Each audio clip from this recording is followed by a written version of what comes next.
तर नमस्कार मित्रांनो, धनगरी कला जीवन या यूट्यूब चॅनलवर आपलं सर्वांचं अगदी मन भरून स्वागत मित्रांनो। तर आज स्पेशल व्हिडिओ आहे फक्त खुराक।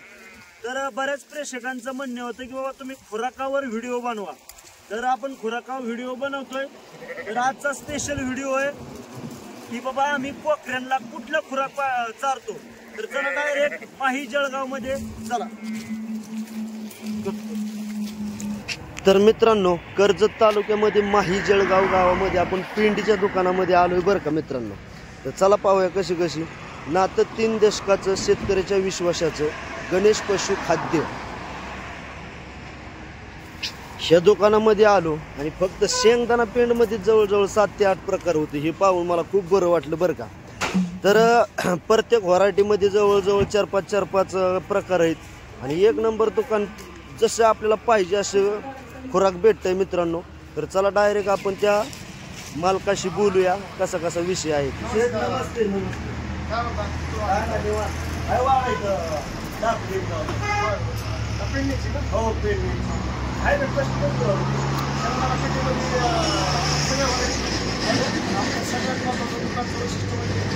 आपला पोत्याला भाव आहे 1 किलो आपण रेट आहे। त्याचबरोबर आपलं म्हणजे दुकान आपण चालू केलेलं आहे 4-5 वर्ष झालं आणि या 4-5 वर्षाच्या माध्यमातून सुरुवातीला काय व्हायचं की आपल्या म्हणीन ती व्हरायटी लोकांना जवळ ग्रामीण भागाच्या लोकांना भेटत नव्हतं। एका पेंडीमध्ये तुमच्याकडे किती व्हरायटी आहे? जसं की मला कोकऱ्यांसाठी पेंड न्यायची, तर तुम्हाला कोकऱ्यांसाठी पातळ पेंड पाहिजे असले तर त्यामध्ये आपल्याकडे 4-5 प्रकार आहेत। 4-5 हा म्हणजे तुम्हाला व्हरायटीची पाहिजे ती लोक सुरुवातीला असं व्हायचं की लोक म्हणजे दुकानदार हीच न्यावं लागेल हीच आहे असा प्रकार न करतात की लोकांना काय पाहिजे किंवा लोकांना काय लागतं। कारण आता जर आपण जर बारकाईने विचार केला, तुम्ही आता कोकऱ्यांना पेंड न्यायला आला, अशीच भरपूर लोक बाहेरून एक आपलं जीवन जगत असताना हिंडत असतात। त्याचबरोबर त्यांना गाव लेवलला कुठेतरी एक कम्युनिटीमध्ये एक उपलब्ध करून देण्यासाठी आमचं हेतू आहे।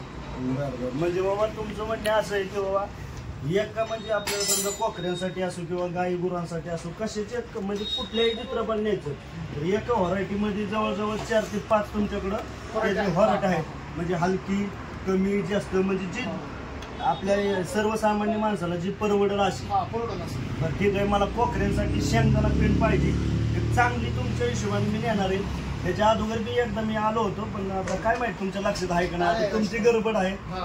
तर 20 किलो न्यायची पेंड मला, तर ते बनवून पाहिजे एकदम खात्रीशीर। हो का, विषय कसा आहे माहितीये का, आता आम्ही भरपूर जागेवर आता बाहेर गावी फिरतो, म्हणजे आम्हाला कुठं बी आता जिथं हिथं दुकान आलं की हिथं दुसऱ्या गावात गेलं की दुसरीकडे, तर तुमच्या हिशोबाने चांगली पेंड मला द्या तुम्ही। चला दाखव।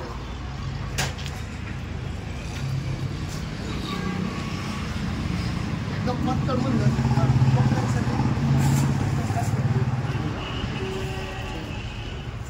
पातळ पेंड ही कशी? ही आपली 50 रुपयाची, ही एक आहे ही 40 रुपये। त्यातून मध्यम क्वालिटी 1 2 3 4 5 6 7 8 क्वालिटी कशी शेंगदाणा पेंड? 8 क्वालिटी। ठीक आहे। तर मित्रांनो,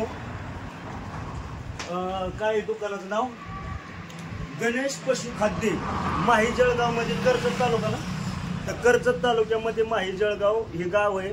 तर या गावामध्ये मी शेंगदाणा पेंड कोकऱ्यांसाठी खुराक न्यायला आलोय। तर विषय असा आहे, शेंगदाणा पेंडीमध्ये जवळजवळ 7 प्रकार आहेत।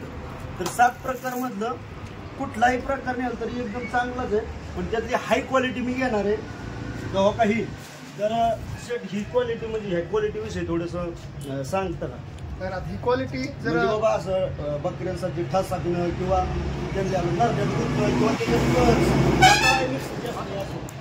शेंगदाणा पेंड पातळ मध्ये आणि ही थोडी एक जाड मध्ये। आता ह्या पेंडीत फरक असा आहे की ही पेंड एकदम पातळ मध्ये कोकऱ्यांना तब्येतीला शरीराला मानवतेला चांगलं आहे, पोषक मध्ये। थोडी जाड पेंड कोकऱ्यांना तब्येतीला असेल किंवा अशी जाड असल्यामुळं ती खाल्ली जात नाही जास्त करून, आणि पातळ जास्त करून खाल्ली जाते। खाल्ल्यानंतर कुठंतरी कोकऱ्याची तब्येत सुधारली जाते आणि त्या तब्येत सुधारल्यानंतर तुम्हाला 1-2 रुपये मिळण्यास त्याचा एक फायदा होतो। म्हणजे बाबा कोकऱ्यांसाठी ही पेंड योग्य आहे। ओके चालेल, धन्यवाद दादा।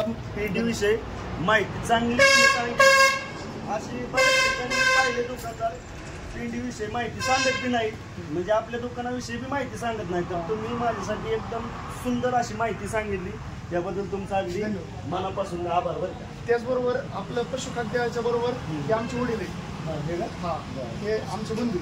तर आमचा गायांचा पण व्यवसाय, गायांचा व्यवसाय आपला एक 2 पिढीचा व्यवसाय गायांचा. आणि आता एक पशुखाद्याचं आपण कोरोनाच्या कालखंडात चालू केलं. पण शेतकऱ्याला आपल्याला कमी आणि माफक दरात कशा प्रकारे उपलब्ध करून सेवा देता येईल त्याची आमची नेहमी काळजी असते. आता उदाहरणार्थ तुम्ही आज हिंडत असताना, रानावळात हिंडत असताना शेतकऱ्याकडे घेण्याला आमच्या दुकानात उपलब्ध झाला. दुकानात उपलब्ध घेत असताना तुम्हाला 2 किलो पेंड न्यायची का 20 किलो न्यायची, 20 किलो पेंड न्यायची म्हणून कुठेतरी तुमची गैरसोय असेल किंवा कुठेतरी तुमचं म्हणजे 1-2 रुपये जास्त घेणं असेल, हा प्रकार आम्ही कधीच दुकान टाकण्यास केलेला नाही. जो एक पोतेवाल्याला रेट लागतो तोच 1 किलो रेट लागतो. हीच आमच्या दुकानची खासियत. तुम्ही आल्याबद्दल तुमचं मनापासून धन्यवाद. थँक्यू दादा बरं का. तर मित्रांनो, आपण पेंड सुंदर अशी घेतली शेंगदाणा पेंड, आणि आता डायरेक्ट वाड्यावर जाणार आहे. तर चला वाड्यावर आलोय मित्रांनो. आपण आता सर्वप्रथम पाजणी टोपणी झाली आणि कुकरी आपण पेंड खाण्यासाठी बाहेर टाकतोय बरं का. तर कुकरी बाहेर टाकली आणि हो का, या अशा प्रकारे आपण कोकऱ्यांना पेंड चारतोय. तर त्यासाठी 3 खुट्या म्हणजे लोखंडाच्या 3 खुट्या आणि गाम्याला 3 साईडला बोळ पाडून असं खुट्याला वर बांधले, कारण सांडू मांडू नाही म्हणून बरं का. तर अशी आपली 6-7 कुकरी, तर 6-7 कोकऱ्यांना आपण पेंड चालू केली. काही जण 5 तिथं कोकऱ्यांना पेंड पाजायची म्हणजे कशी किंवा भिजवून. तर अशा प्रकारे पेंड इकडं खातीत आणि इकडं लगेच आपण बघूल्यात पाणी ठेवलंय. पेंड खाऊन पाणी पेलं का नाही की त्यांना मानवतं. मित्रांनो, पेंड पाजण्यात आणि चारण्यात फरक काय? चारलं की दीर्घकाळ आणि कोकरं म्हणजे जास्त टाइम आणि लट्ट होतं आणि जास्त टाइम टिकून राहतं, आणि पाजण्याने तात्पुरता विषय होतो. त्यामुळं चारावी पेंड.